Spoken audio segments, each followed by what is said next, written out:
455 AD, the ancient city of Rome, once a pinnacle of civilization, is sacked by a violent tribe of Vandal barbarians.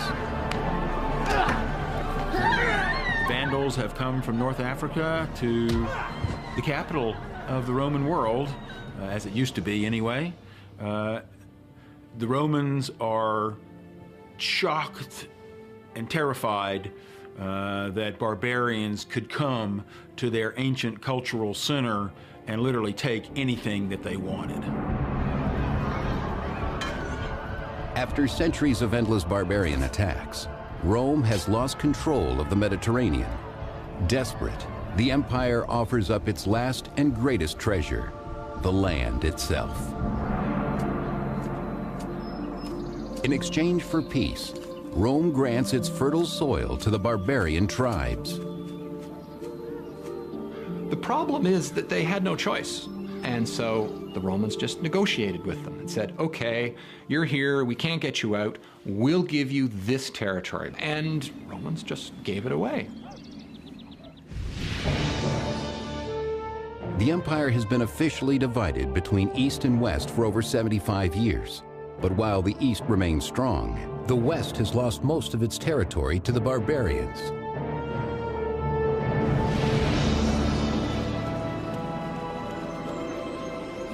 As it barters away its land, the empire receives barbarian soldiers in return. But the plan only backfires. The emperors made a deal with the devil, so to speak, because when the emperors gave land to the barbarians, they were giving away whatever tax revenues might come to the imperial treasury from those lands. The more you gave away, the poorer you got. The poorer you got as Roman emperor, the more land you needed to give away, and it was a deadly downward spiral for the strength of the Roman Empire. The empire has always depended on foreign mercenaries. Yet in the 5th century, the Roman army is almost entirely of barbarian descent. The former enemies are now peers. Barbarians, once the slaves of Romans, are now often their superiors. All these men are saying, hey, my parents may have been a barbarian, but I'm not. I'm a general in the Roman army. And they're competing for the honor attached to leadership. Age-old ethnic tensions divide the army, pitting soldier against soldier, Roman against barbarian. But in 456 AD, one ambitious general is determined to maintain order, though he himself is a barbarian. His name is Ricimer. Ricimer's career followed a path that was quite normal for barbarian nobles. He was from a minor branch of the Gothic royal family. He had no real prospect of winning power in his home society, and so he sought service as an officer in the Roman army, where he did very well for himself. Now Ricimer devises a plan to gain even more power in the Western Empire. He will lead his army against Rome's greatest foe, the Vandals. The problem is, to all intents and purposes, there is no such thing as the Roman army at this time. A commander, whoever he happens to be, sees a threat, then has to raise the army however he can. If he has money, then move that army to the location and fight. Ricimer marches to Agrigentum in modern-day Sicily to confront the Vandal forces sailing from their stronghold of Carthage. In Sicily, the Vandal warriors come down hard on Ricimer and his army. The Vandals know their enemy, and they know the terrain. Sicily and southern Italy were like the Vandals' ATM. Every spring they'd get in their ships and row over and make a very violent withdrawal and then go home. And the Roman security cameras couldn't do anything about it. Ricimer leads his troops against the great onslaught of barbarians. Yet despite his own military training, his army of mercenary soldiers is at a disadvantage. The Roman army by the middle of the 5th century, is no longer the army that it had been 100 years before. For one thing, it's considerably smaller. For another, it's less well armed. And it's certainly less disciplined. Consequently, there just doesn't seem to be any, there's no evidence that there's any kind of training or tactics or whatever. It's simply this great whack of Germans is then sent off against that great whack of Germans, and they just keep killing one another until either it gets dark or somebody gives up or somebody runs away or, you know, whatever the case may be. Though the skill and discipline of Roman formation has been lost for decades, the Vandals are unable to break Ricimer's men. The Roman army claims victory, not for the empire, but for their great leader.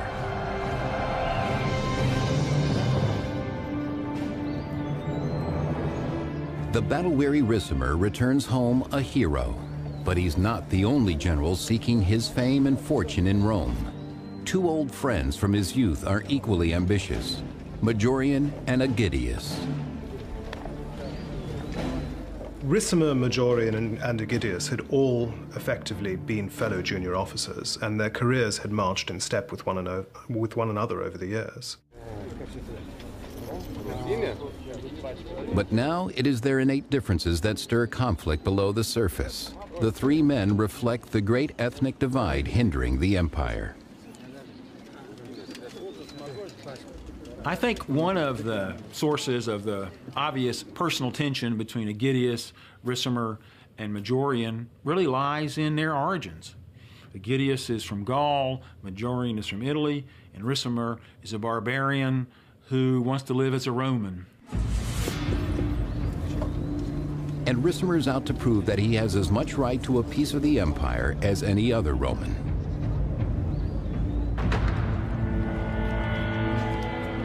But the competition for absolute power in Rome is not limited to Ricimer, Majorian, and Aegidius. They must now swear allegiance to a new emperor, Avitus, whose tenuous claim to the throne rests only on his formidable barbarian entourage. It's quite clear that Avitus's regime rested on a foundation of Gothic military support, and that the Gothic king was Avitus's most influential and, in some ways, absolutely indispensable backer. With his Gothic bodyguards, Avitus is untouchable. Ricimer and his friends can do nothing but take their orders and wait, while the old figurehead enjoys the luxury of power, neglecting the true problems of the empire. In North Africa, Rome's grain supply has been seized by the barbarian Vandals. North Africa was the breadbasket of the empire, producing grain, the staple of most people's diets, and olive oil, equally important for the fat in people's diets and for a million other uses. Without the precious grain, famine grips what's left of the empire's provinces. In Rome, the poor must steal what they can to survive. Gone are the security and comfort of Rome's heyday, replaced now by despair and turmoil. So everything is topsy-turvy. There's no stability, there's no sort of knowledge of what's going to happen in the future. Everything is uncertain.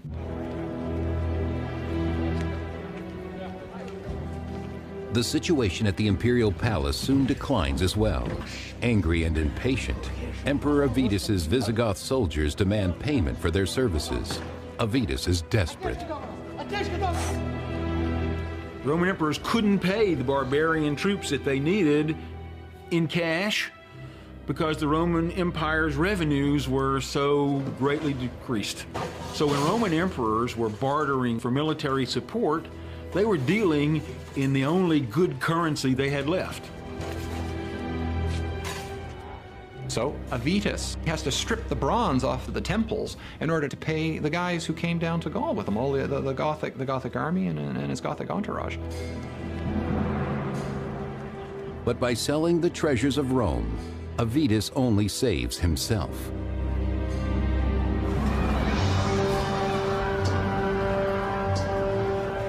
He leaves Italy in the poorhouse. Hungry and hopeless, the Romans riot in the streets, demanding that Avitus banish his Gothic troops from Rome. Avitus is not popular, and he's not popular with the Italian army, and he's not popular with the Italian general, Ricimer. In the public's outrage, Ricimer and Majorian see an opportunity. Avitus was in a desperate situation, and when the barbarian Roman commander Ricimer decided that Avitus was a losing proposition, Avitus had no choice except to flee. The emperor may flee the chaos of the crowd, but escaping the ambitions of Ricimer will prove to be more difficult. In the 5th century, Rome is overrun by barbarians.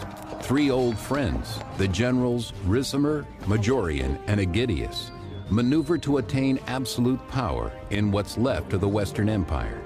But first they must subdue its incompetent emperor, Avitus. Chased out of Rome, Avitus flees over the Alps and westward into his native Gaul, where he gathers Visigothic supporters before returning to Italy.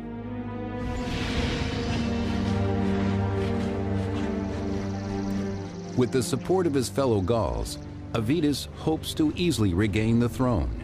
But back on Italian soil, Ricimer and Majorian are waiting for him. The ambush is brutal. These battles are up close and personal because you have to be able to kill them from up that close. So there's pushing, there's shoving, there's running back. There are dead bodies to climb over. There are injured men yelling. In the bloodbath, the army of Avitus is annihilated. But in a surprising turn, Ricimer spares the emperor's life on the battlefield.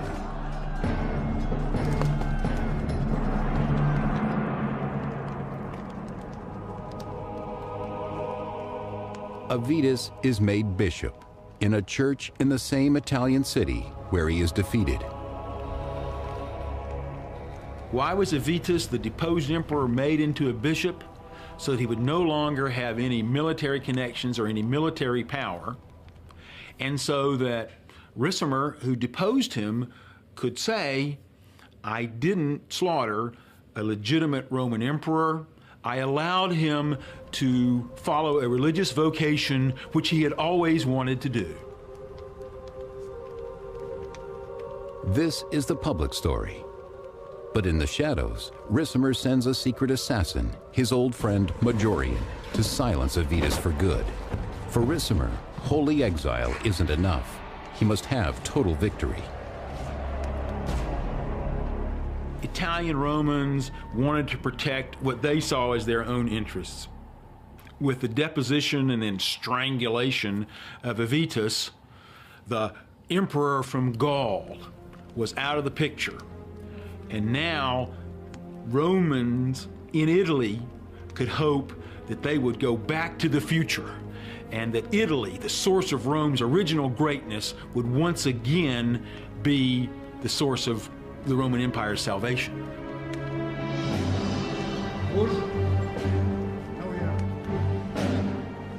With the Emperor Avitus finally gone, Italy celebrates. But the mastermind behind Avitus's death has no plans of proclaiming himself as a replacement.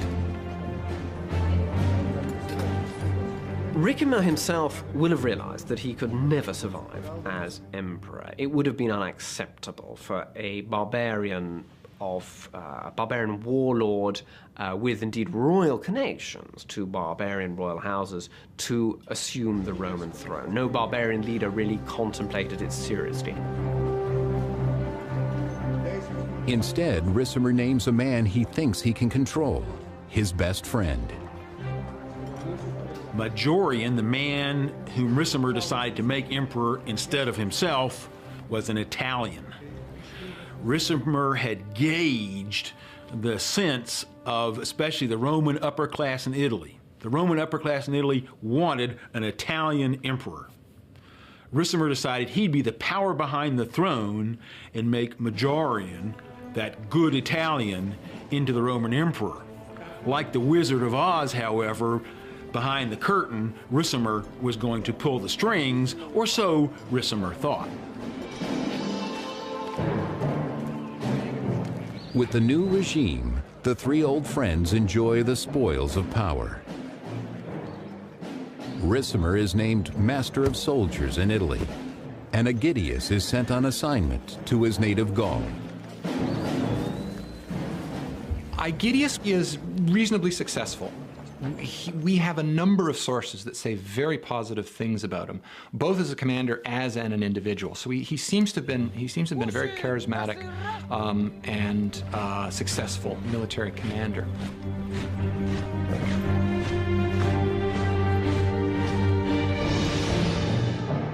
Aegidius secures his army's camp in Gaul near the city of Soissons. But with the Franks to the north, the Visigoths to the west, and the Burgundians to the east, he is trapped in a sea of barbarians.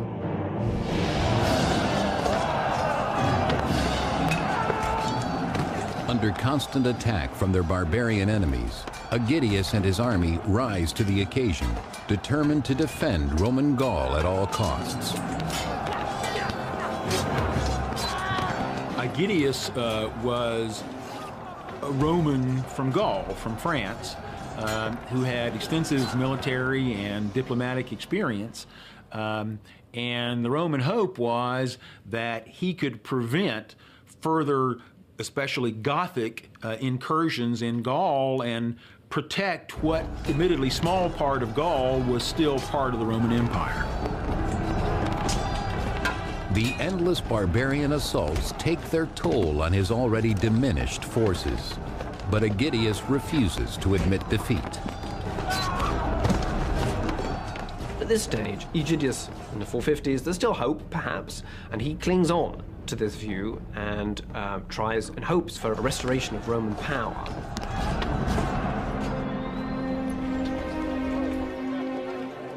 With Aegidius in Gaul, Ricimer expects to wield full power in Italy, but Majorian has other plans.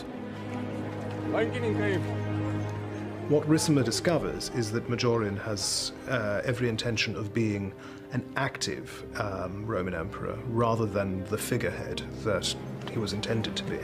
He tried very hard to push Ricimer into the shadows and into the sidelines, and he tried to take command of major military ventures on his own. Majorian is an emperor who's clearly very dynamic, who is also very efficient, and he's also aware of the deficiencies of the empire, which he's determined to rectify.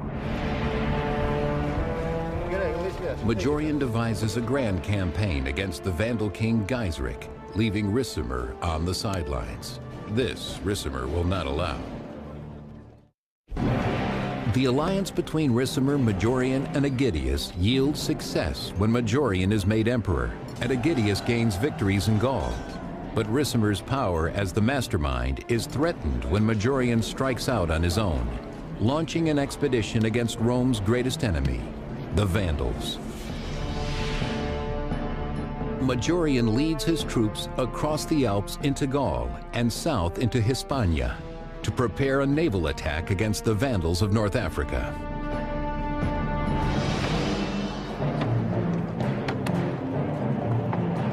Majorian commissions carpenters to build the strongest, fastest ships, hoping to overpower the great fleet of the Vandal king Gaiseric. Majorian wanted to drive the Vandals from North Africa to restore the Roman Empire's most important source of food and revenue.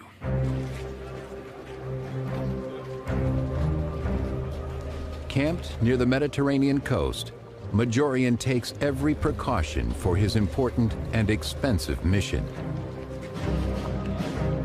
Majorian is, by all the evidence we have, careful.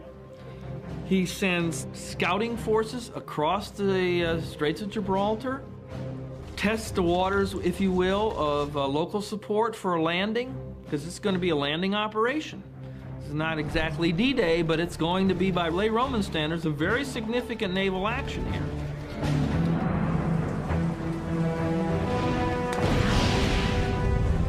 But in the night, disaster strikes, despite all of Majorian's efforts. Geiseric's men set the Roman fleet ablaze. Once again, the Vandals proved to be too much for the Romans.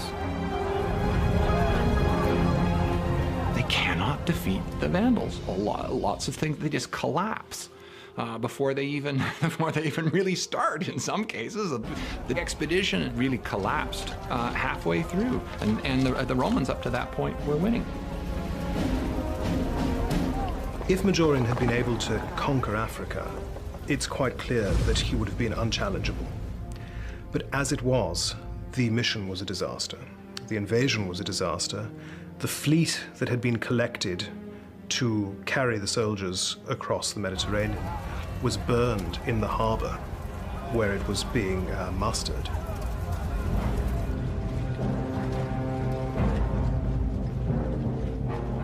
Majorian returns to Italy, dejected, his great plan to recapture North Africa ruined.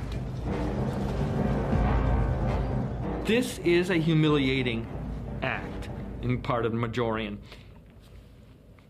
The way Roman concepts of power and honor worked, this emperor, the last one who really had the capacity to lead men into battle and thereby achieve the image of manliness, is humiliated.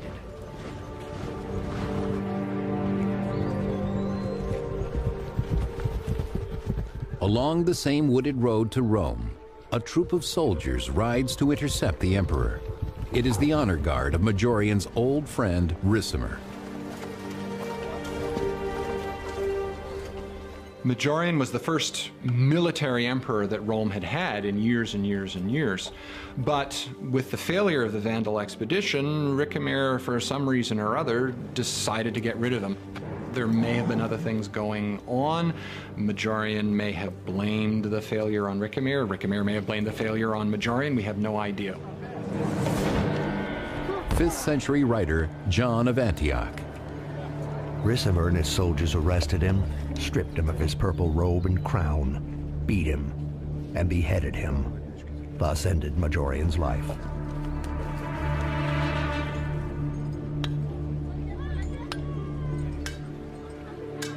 A messenger carrying news of Majorian's murder makes his way slowly to the far-off Roman outpost of Soissons, Gaul, where Aegidius is stationed. It is very bad news for the general. The only response that Aegidius is likely to have had is that he and Majorian and Ricimer were buddies. They had served together for decades. What does this make him? I mean, his legitimacy was his appointment by Majorian, who has now been discredited and killed. I think his future is very uncertain. With Majorian dead, Aegidius no longer sees any point in continuing to cooperate with Ricimer. And so Aegidius simply breaks away. He refuses to recognize Ricimer and Ricimer's new government, and effectively rules his bit of Gaul as an independent kingdom. Aegidius must prepare his soldiers. Declaring independence from Ricimer is akin to declaring war.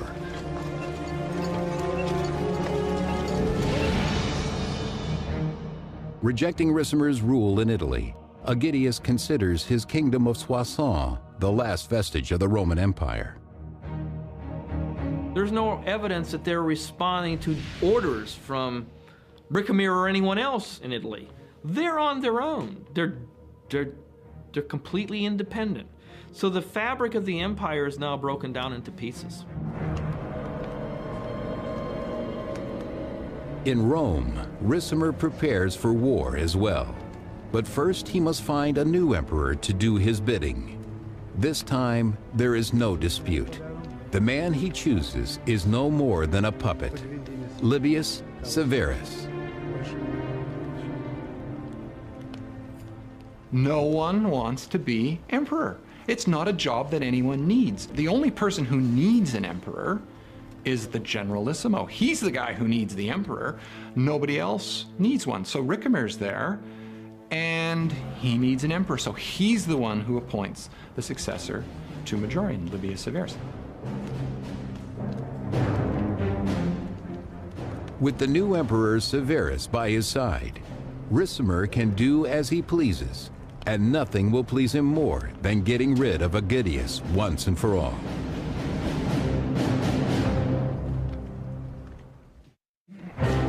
In the 5th century, Emperor Majorian and his two old friends Ricimer and Aegidius share power in Rome.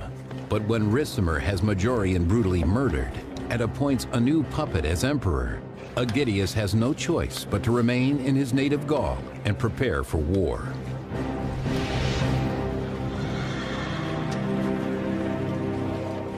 After such a personal betrayal, Aegidius and his men are ready to do battle with Ricimer. The power alliance between the three old friends has been hijacked, and Aegidius is left out in the cold. Maybe he thought he had an understanding that he was a co-player in this game, that there were two generals in charge here, Ricimer and Aegidius. Aegidius found out that he wasn't regarded as a player. He wasn't consulted, and he lost the third part of the triangle. Now he's on his own.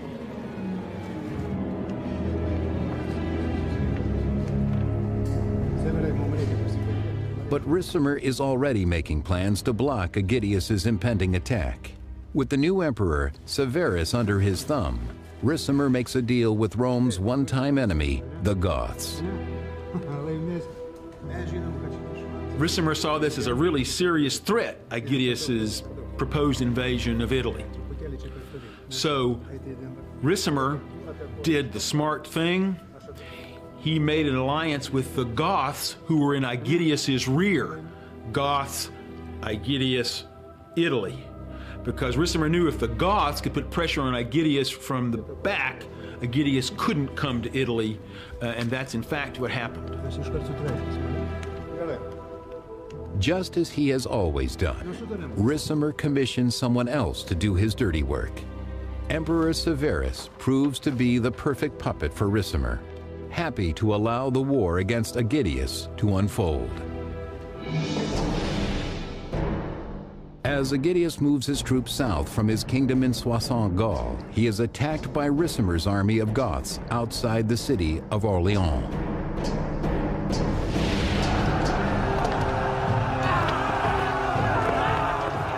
These battles begin with both sides roaring each other like at the kickoff of a football game. There was an actual word for it. It starts out with a low growl, and then all the soldiers eventually are just yelling at the top of their lungs. Then you throw missiles at the other side. With such a powerful barbarian enemy, Aegidius and his troops are hard-pressed to gain the advantage on the battlefield. The barbarians were especially good at running at full speed and using throwing axes, which were very sharp with a heavy head, and either shattering the shield of the men opposing them, or if you were really lucky, hitting them with the axe. But while the Goths are soldiers for hire, Aegidius fights for the survival of Rome. Finally, he claims victory, but the losses are great.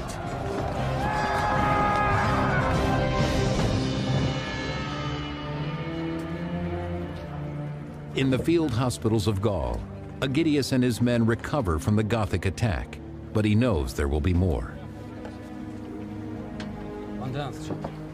Aegidius has his hands full, essentially. These deals that Ricimer cuts with kingdoms in his vicinity obviously mean that he has to deal with these. These are going to be his priority. He's going to be busy in Gaul and not be able to detach any forces to invade Italy. He just simply doesn't have the resources to deal with it. Desperate to vanquish Ricimer's forces in Rome, he turns to an unlikely source for help. Aegidius sends a messenger south to Rome's most menacing enemy, Gaiseric, who, as king of the Vandals, had taken North Africa, the breadbasket of the empire, over 20 years earlier. He sends an envoy to try to strike a deal, and Aegidius must have been very worried about how this deal would be perceived if it got out to be public knowledge. On the one hand, people could see, well, if we can reach a real deal with the Vandals, then we have a real bright future. But on the other hand, what will we have to give up to deal with these people who've taken away the most precious, the richest part of our empire?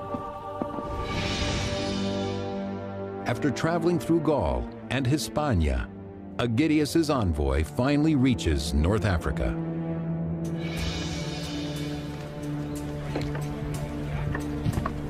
In the Vandal camp, the messenger delivers Aegidius's plea.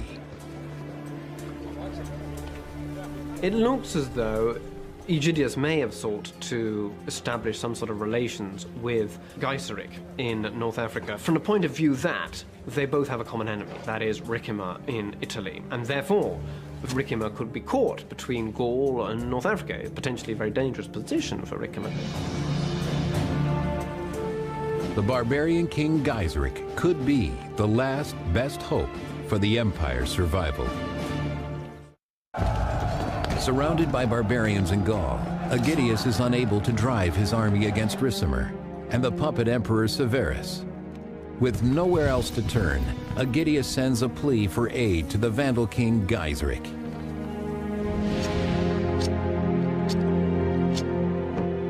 In Soissons, thousands of miles away from the Vandal kingdom in North Africa, Aegidius can only wait for a reply. We don't know for sure, but I think it's likely that Aegidius's envoy reached the Vandals and that perhaps a deal was in the making. We really can't say. Aegidius has run out of time. Assassins sent by Ricimer make certain he will never fulfill his dreams of a restored empire. It seemed this mission serious enough and perhaps that it seemed possible that it was going to succeed, which led Aegidius's enemies to finally find a way to undo him by treachery because they couldn't take him in direct battle on the field of combat.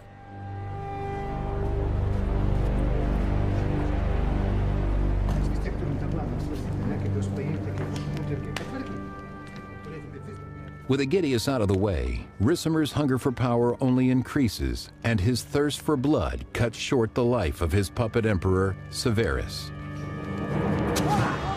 Ricimer makes and unmakes, through violence, a series of emperors, trying to find that front man who would allow Ricimer to really be the power without developing ambitions of his own.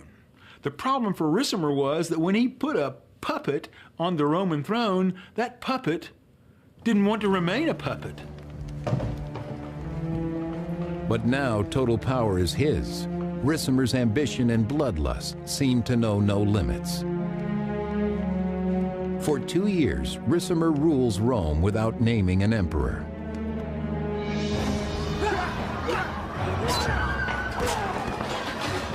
And the barbarian Vandals continue to ravage Italy. Any alliance they might have had with the murdered Aegidius is now as dead as the general himself. As Ricimer sits on his impotent throne, they take the empire away, piece by piece. When the Western Empire starts to disintegrate, it disintegrates very rapidly. In a sense, the Roman Empire doesn't actually fall, it simply splinters away until the title of emperor becomes meaningless. Ricimer's continued failure against the Vandals only makes matters worse. As the Vandals strike against the Eastern Empire's coastline, its capital of Constantinople is finally forced to move against Ricimer before it's too late.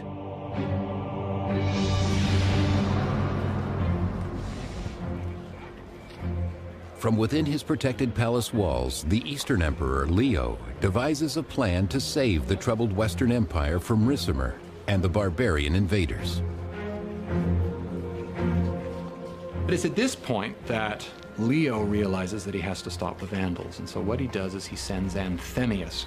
Now, Anthemius was the son-in-law of a previous Eastern emperor, and he actually had a better claim to the throne than Leo did. So Leo's kind of killing two birds with one stone here. He gets rid of a potential opponent, as it were, and he provides an emperor for the West, a competent emperor for the West. And Leo has plans for Anthemius's family as well. He sends them all from their home in Constantinople westward to Ricimer's palace in Rome.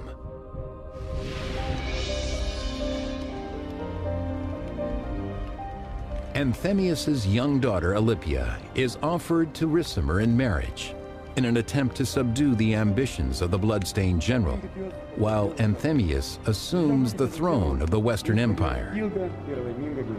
It seems as though the Western government had nothing against this, and Ricimer, who was, as it were, the effective ruler of Italy, welcomed him there and married his daughter, called Alypia.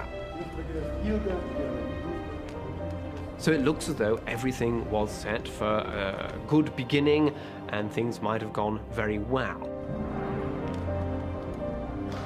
Ricimer's assumption that Anthemius will serve simply as another puppet emperor soon proves false.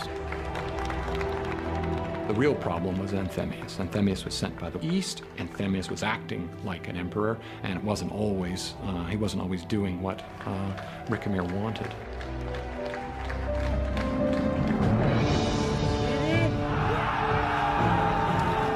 In 468 AD, with Anthemius now maintaining control in the west, the Eastern Emperor Leo finances a large-scale expedition against the Vandals in Sicily. There is no example of the East helping the West militarily unless their own interests were involved. And almost always it involved the Vandals, because the Vandals had this giant port, they had a fleet, and of course this is what prompted the big expedition in 468, because they were now actually able to attack the East anywhere. But Ricimer cannot tolerate Anthemius, who, backed by the Eastern Empire, diminishes his own hold on power. And the tradition in the West by this point was that the emperors were merely figureheads, that Ricimer made the important decisions, made emperors and removed them, and conducted military operations himself, whereas Anthemius was perfectly capable of doing this himself. Filled with jealousy, Ricimer sabotages the attack, assassinating Rome's own commanders, leaving the empire's forces vulnerable. The whole thing falls apart, and then unfortunately, the fleet, which is headed by Leo's brother-in-law, it falls apart as well. The ships are burned. Everything is a complete disaster. After the empire's crushing defeat in Sicily, Ricimer spends months gathering troops in Milan before launching a full-scale attack on Anthemius in Rome.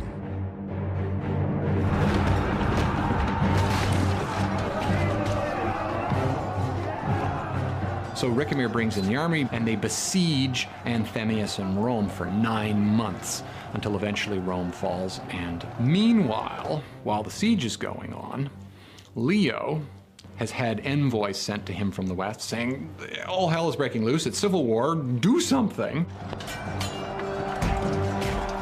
But there's no time to save Rome from Ricimer's wrath, and all Anthemius can do is flee.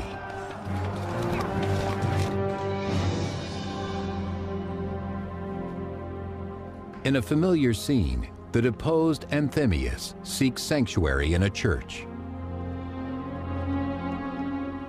Well, we know that the besiegers broke into Rome early in July of 472, and that Anthemius's followers scattered. Anthemius disguised himself as a beggar and was caught probably at the shrine of the martyr Chrysogonus.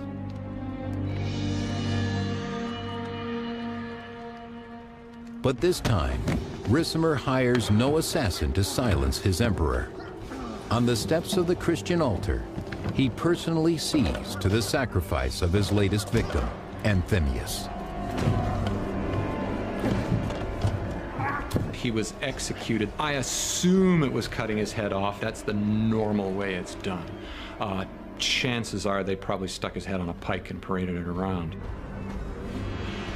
Ricimer plays true to form. Once again, with blood and steel, he carves out his place in Rome, leaving only corpses in his wake, bodies as lifeless as the empire itself.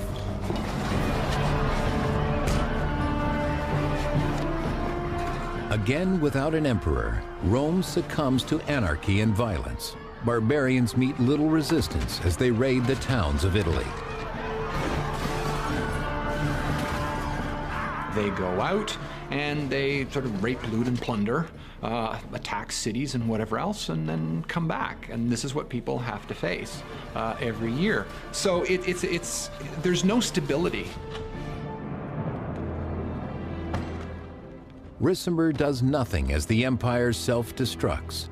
He cares only for himself, as always, garnering his power from the empire's weakness.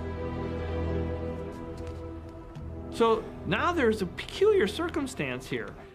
We don't seem to need a real emperor, and it's hard to find a role that's clearly cut out for the commanding officer of the Western armies. One could really question why we have any imperial government at all. This society is slipping out of the structural system that we had identified with the Roman Empire. Ricimer is a man who has built his career and power on the countless dead bodies of his enemies, both barbarian and Roman. Now he is alone, master of an empire in name only. In such turbulent times, even the details of Ricimer's death are fragmented. Priscus, the only source, tells us that he died vomiting copious quantities of blood. Haima pleiston. And that's it. And so we have no idea whether it was, an ulcer or cancer or what. With the sources, we have no idea.